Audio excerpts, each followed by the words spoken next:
President Trump's expected announcement that he is terminating the Deferred Action for Childhood Arrivals (daca) program has met with widespread criticism over the potential cost to roughly 800,000 children of undocumented parents.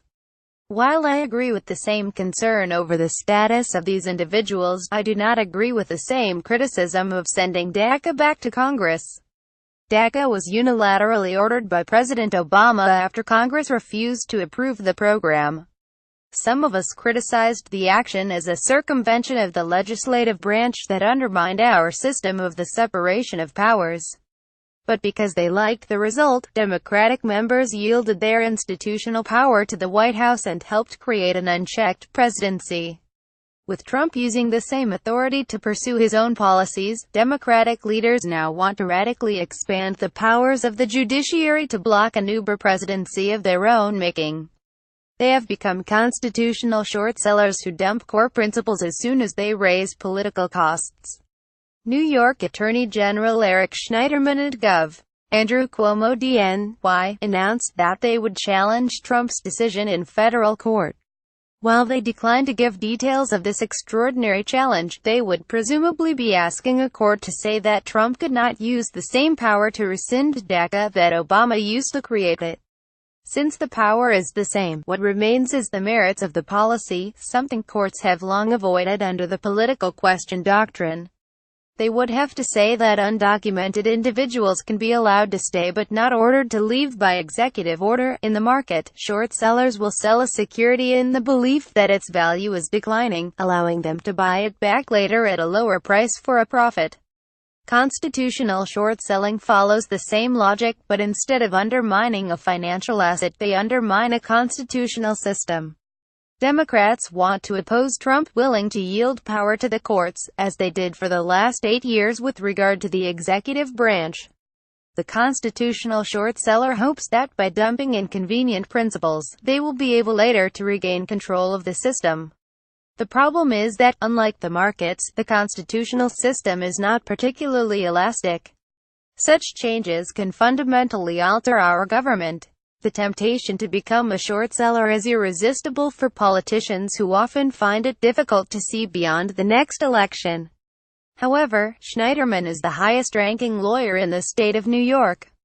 Rather than articulate a constitutional principle that would negate Trump's use of the same power used with his support by Obama, Schneiderman simply said, "President Trump's decision to end the daca program would be cruel, gratuitous and devastating to tens of thousands of New Yorkers, and I will sue to protect them." During the previous administration, I testified repeatedly about the dangers of the unilateral actions taken by Obama, whom I voted for in 2008.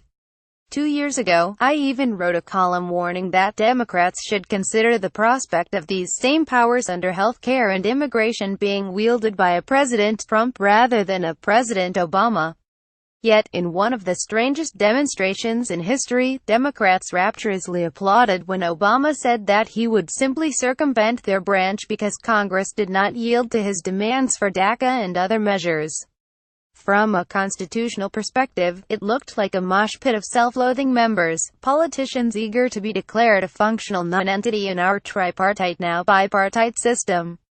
Unable to yield more authority to the executive branch, these politicians would now inflate the power of the courts to check a president.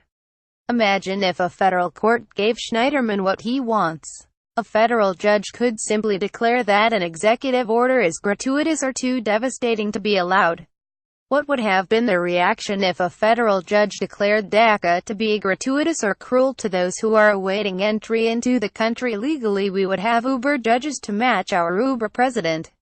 I am admittedly a Madisonian scholar and a constitutional formalist.